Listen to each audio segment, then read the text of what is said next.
Kisah Rumah 100 Pintu di Painan. Nama rumah itu hanya disebut warga sebagai Rumah 100 Pintu.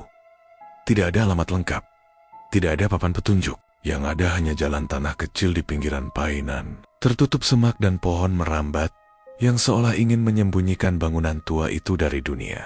Naris berdiri di depan gerbang besinya yang berkarat, menyalakan kamera. Assalamualaikum.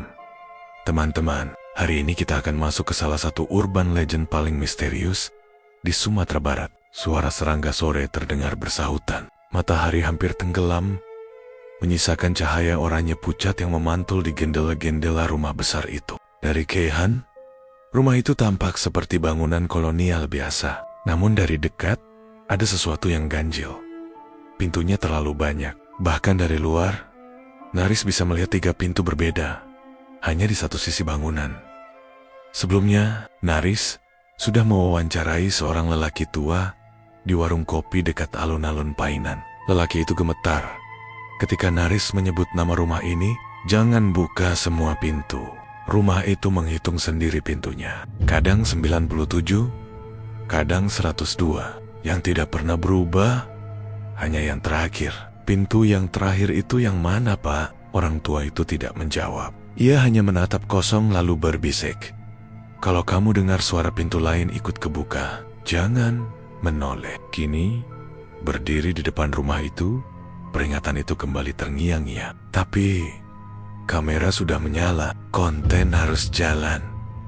Naris mendorong pintu utama rumah. Pintu besar dari kayu jati dengan pegangan kuningan berbentuk bunga teratai. Pintu itu terbuka dengan suara berat seperti napas panjang. Udara lembab keluar dari dalam rumah, membawa aroma debu, kayu lapuk, dan sesuatu yang seperti parfum bunga mawar yang sudah basi.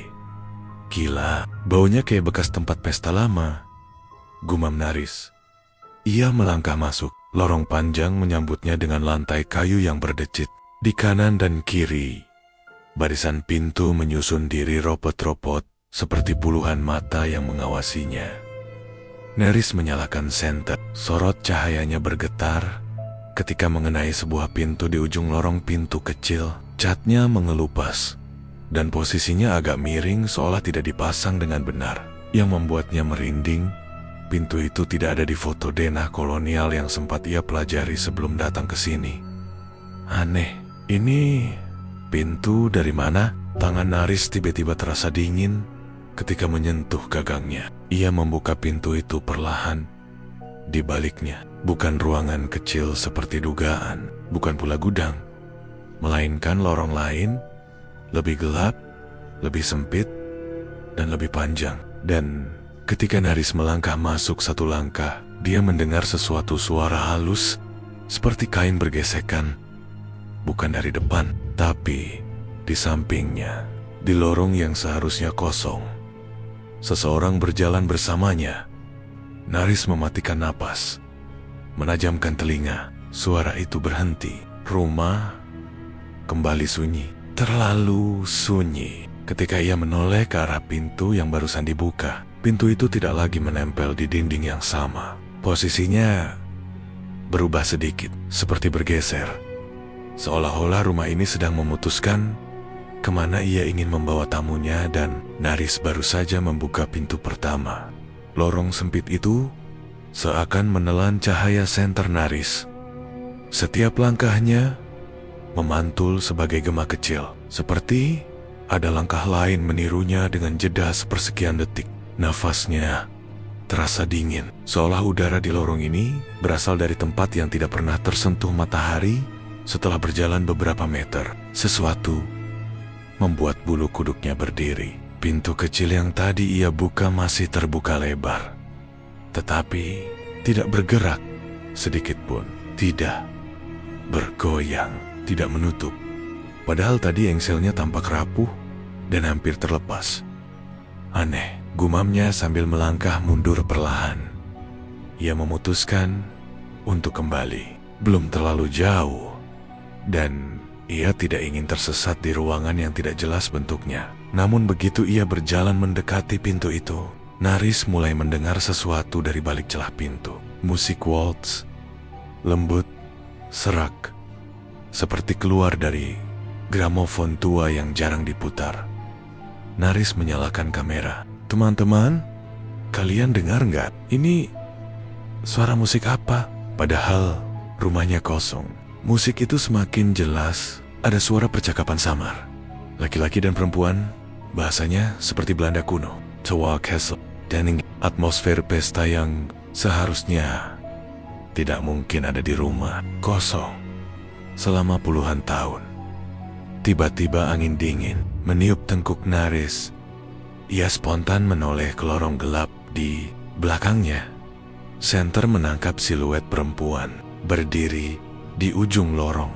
Jauh namun jelas, kebaya putih kusam, rambut panjang terurai menutupi hampir seluruh wajahnya. Naris membeku. Ia tidak bernafas selama beberapa detik, menatap tajam. Siapa? Bisiknya hampir tak terdengar. Namun perempuan itu tidak bergerak, hanya berdiri, seolah menunggu. Naris memaksa kakinya mundur, mendekati pintu kecil tadi. Musik waltz dari balik pintu berubah menjadi lebih nyaring. Semakin hidup, ia meraih gagang pintu tapi tangan itu menembus udara dingin. Pintu itu tidak mau menutup. Ia mendorong, menarik, mengayunkan kembali. Namun pintu itu tetap terbuka, seolah ada tangan tak terlihat menahannya dari balik lorong lain di sisi sana. Dek, Naris melihat ke lantai tepat di bawah pintu itu. Bayangan seseorang yang berdiri di balik pintu, tetapi tidak ada sosok fisik yang terlihat. Ini nggak benar. Desisnya panik. Naris memutuskan untuk lari kembali ke lorong awal. Namun ketika ia menoleh lorong itu, kini lebih panjang. Seakan memanjang sendiri menuju kegelapan. Pintu-pintu lain muncul di kedua sisinya. Padahal tadi dindingnya polos. Dan dari ujung lorong, suara musik waltz itu mulai merembes keluar dari semua pintu sekaligus. Seolah rumah itu sedang memulai pestanya. Naris melangkah mundur tanpa sadar, hingga bahunya menempel pada pintu kecil yang masih terbuka lebar. Suara perempuan dari kejauhan terdengar lirih, memanjang seperti angin menggema. Masuklah. Naris menelan ludah. Tubuhnya bergetar. Ia tidak tahu lagi mana pintu menuju luar, dan mana menuju sesuatu yang tidak boleh ia lihat. Tapi satu hal pasti, rumah ini tidak membiarkan pintunya kembali menutup. Dan itu baru pintu kedua. Suara waltz yang merembes dari pintu-pintu itu semakin keras, sampai-sampai rasanya seperti datang dari lantai di bawahnya. Naris mundur perlahan, mencoba memilih satu pintu yang tidak terlalu mengeluarkan suara. Tapi sebelum ia sempat berpikir lebih jauh, salah satu pintu di sebelah kanan terbuka sendiri. Perlahan, seperti disambut oleh seseorang dari balik sana. Cahaya kuning hangat menguar dari dalam ruangan itu sangat berbeda dengan dinginnya lorong gelap tempat ia berdiri sekarang. Ini apa? Suara Naris pecah oleh rasa takut bercampur penasaran. Ia mendekat hanya beberapa langkah. Di balik pintu itu terlihat ruang dansa kolonial, besar, mewah. Lampu gantung kristalnya berayun pelan. Lantai kayu mengilap. Musik waltz terdengar jelas dari gramofon tua di pojok ruangan. Dan yang membuat jantung Naris hampir berhenti. Ruangan itu penuh tamu.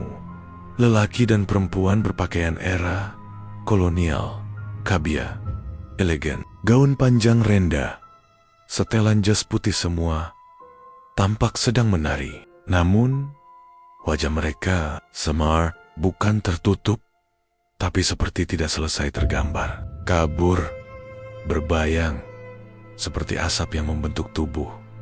Naris terpesona, sekaligus merinding. Kamera di tangannya bergetar. Teman-teman, ini gila. Ini seperti pesta yang masih berjalan. Seorang pelayan berjalan melewati Naris. Bajunya rapi khas kolonial, namun wajahnya hanya berupa kabut abu-abu. Dalam langkah perlahan, ia menyodorkan nampan kosong. Namun bokap pelayan itu bergerak. Ada suara, "Jangan biarkan dia memilihmu." Naris membeku. Dia Siapa? Pelayan itu tak menjawab. Ia terus berjalan, menembus penari-penari kabur itu, lalu menghilang di dekat gramofon. Lampu gantung tiba-tiba berkedip musik, melambat, berubah serak. Para penari berhenti bergerak, satu persatu menoleh ke arah Naris. Dengan wajah kabur tanpa mata, tanpa hidung, hanya permukaan blank seperti kain putih yang nyaris terbakar. Naris hampir menjatuhkan kamera. Kemudian, dari antara para penari itu, muncullah perempuan berkebaya putih yang tadi ia lihat di lorong. Rambutnya terurai panjang, wajahnya tetap tertutup rambut, tetapi tubuhnya padat dan nyata. Jauh lebih solid daripada tamu-tamu lainnya. Ia berjalan perlahan menuju Naris. Langkahnya tak bersuara. Waltz berhenti, hening total. Naris mundur hingga punggungnya menempel ke kusen pintu. Perempuan itu berhenti, hanya beberapa meter darinya. Bahunya naik turun seperti sedang bernafas atau menahan sesuatu yang ingin keluar. Lalu kepalanya bergeser sedikit, seakan memperhatikan Naris. Dan pada detik itu, suara perempuan lain terdengar dari balik seluruh ruangan. Suara yang dalam, bergema, seolah berasal dari dasar bangunan. Dia memilihmu. Lampu gantung meledak pecah. Gramofon berputar sendiri dan mengeluarkan suara jeritan logam. Para penari bergerak serentak seperti boneka kejut. Naris berbalik dan segera melarikan diri kembali ke lorong. Saat ia menutup pintu, ruang dansa itu sesuatu menahan dari dalam. Wajah kabur para penari muncul di celah pintu, berusaha keluar. Tangan-tangan kabur menekan kusen dari dalam. Naris memaksa pintu itu, tertutup. Klik, hening. Tapi ketika ia menatap lorong panjang di depannya, rumah itu berubah lagi. Kini lorong itu dipenuhi puluhan pintu baru, masing-masing bergetar halus, seperti sedang menunggu giliran untuk dibuka. Dan Naris sadar, pesta itu belum selesai. Ia hanya berpindah tempat. Lorong itu kini tampak seperti hidup. Pintu-pintu baru muncul, seakan tumbuh dari dinding. Masing-masing bergetar pelan, seolah bersiap membuka diri kapan saja. Naris menahan napas, menempelkan tubuhnya ke dinding, dan mencoba mengatur langkah. Ia harus menemukan jalan keluar. Namun, rumah ini terus berubah. Senter Naris menangkap sesuatu di lantai sebuah buku besar, berdebu, tergeletak begitu saja di tengah lorong. Padahal sebelumnya lantai kosong. Buku itu seperti diletakkan dengan sengaja, menunggu dirinya. Dengan tangan gemetar, ia jongkok dan membuka halaman pertamanya.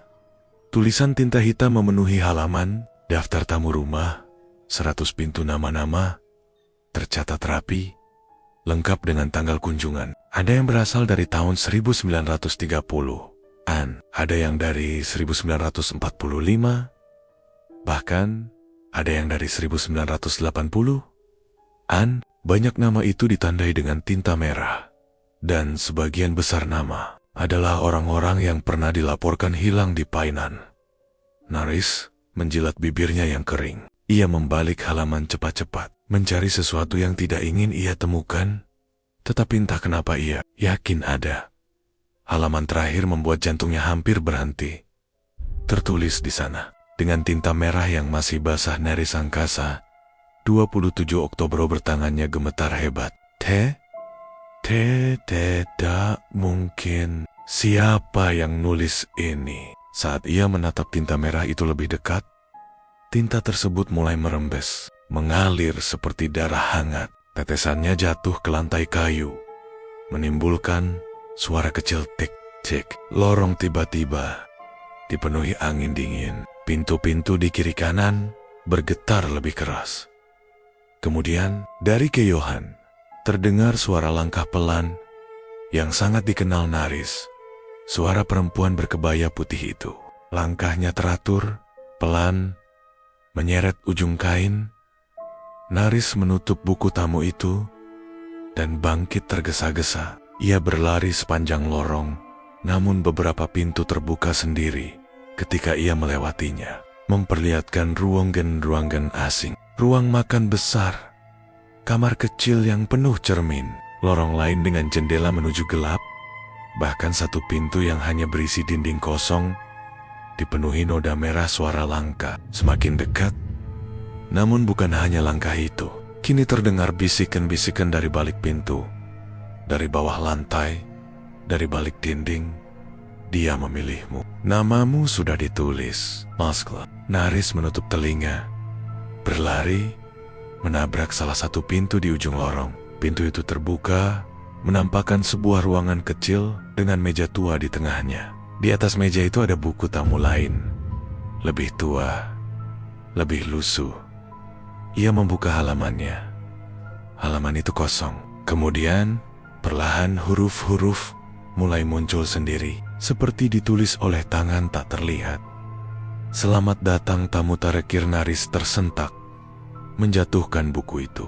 Ketika ia menoleh ke pintu, perempuan berkebaya putih telah berdiri di ambang. Rambutnya jatuh, menutupi wajah. Namun bahunya bergetar kecil seperti menahan tawa. Suara dari ruangan-ruangan lain bergema bersamaan. Saatnya kau mengambil tempatmu. Ruang kecil itu mulai berputar. Cahaya meredup. Tubuh Naris ditarik seolah gravitasi berubah. Pintu-pintu lain di luar ruangan terbuka serempak, menghembuskan angin dingin seperti napas ratusan orang. Dan Naris sadar, rumah ini tidak hanya mencatat tamunya. Rumah ini mengklaim mereka. Segalanya berputar. Ruangan itu bergeser seperti berada di dalam pusaran air. Meja tua, buku tamu, dan pintu di belakang Naris tampak meregang seperti bayangan yang ditarik ke empat arah. Naris meraih sisi dinding, mencoba menahan tubuhnya agar tidak jatuh. Tetapi gaya tarikan itu semakin kuat, seperti ada tangan-tangan tak terlihat yang mencoba menyeretnya ke pusat ruangan. Perempuan berkebaya putih masih berdiri di pintu, meski wajahnya tertutup rambut. Naris bisa merasakan tatapannya yang menembus lorong-lorong di belakangnya, menghembuskan suara dalam yang membuat telinga berdenging. Ambil tempatmu. Pestanya dimulai untuk selamanya. Naris meronta, mencoba meraih kamera yang terjatuh di lantai. Senter kecil di atasnya berkedip tak beraturan. Tiba-tiba salah satu pintu di sisi kanan ruangan terbuka sendiri, tak seperti pintu-pintu lain. Pintu ini tidak mengeluarkan suara bisikan atau musik waltz, hanya hembusan angin malam, hangat, hidup. Itu pintu yang normal.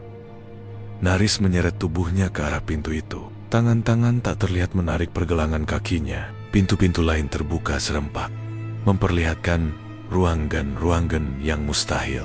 Tangga menurun ke gelap, pesta kabur yang berputar tanpa akhir. Kamar mandi dengan air hitam bergerak, wajah-wajah tanpa mata menempel di kaca. Perempuan berkebaya putih mengangkat tangan pelan. Seluruh lorong berguncang. Cahaya dalam ruangan berkedip seperti lilin ditiup angin. Naris menjerit dan meraih kusen pintu normal itu. Begitu ujung jarinya menyentuhnya, seluruh rumah bergema. Pesta terhenti. Bisikan lenyap. Lorong menjadi gelap total. Ia menarik seluruh tubuhnya, memaksa keluar. Sesuatu menggores punggungnya dingin, panjang, seperti kuku. Lalu gelap. Ketika Naris membuka mata, ia tergeletak di tanah basah di luar rumah itu. Udara segar malah membelai wajahnya. Rumah 100 pintu berdiri diam dalam kegelapan. Tidak ada lampu, tidak ada suara. Ia bangkit perlahan, menggigil. Seluruh tubuhnya penuh debu dan goresan. Kamera tergeletak beberapa meter darinya. Lensanya retak. Ketika ia memungutnya, tombol record masih menyala. Video terakhir merekam langkah-langkah paniknya. Suara pintu bergetar. Dan satu bisikan tidak wajar. Jangan kembali membuka pintu yang sama. Naris mematikan kamera. Saat ia menatap rumah tua itu untuk terakhir kalinya, ia melihat sesuatu yang membuat napasnya tercekat. Salah satu jendela di lantai 2 perlahan tertutup sendiri. Padahal tidak ada angin. Dan di balik kaca jendela itu terlihat siluet perempuan berkebaya putih, berdiri diam, seolah memandanginya pergi. Naris mundur sambil tetap menatap rumah itu. Dalam hati ia bersumpah tidak akan pernah kembali. Ia berjalan menuju jalan tanah, keluar dari area angker itu. Namun sebelum belokan terakhir, ia mendengar sesuatu dari kejauhan, suara yang sangat ia kenal. Musik waltz, lembut, mengundang. Naris menoleh cepat. Rumah itu tetap gelap, tidak bergerak. Tetapi suara musik semakin jelas, seolah diputar dari dalam kepalanya, atau dari balik pintu yang baru saja ia tutup. Ia menelan ludah, mempercepat langkah, tapi pikirannya tidak bisa menolak kenyataan pahit. Mungkin ia lolos, atau mungkin rumah itu masih mencari tempat untuk menuliskan namanya dengan benar. Dan pintu keluar tidak pernah sama dua kali. Dan cerita pun tamat.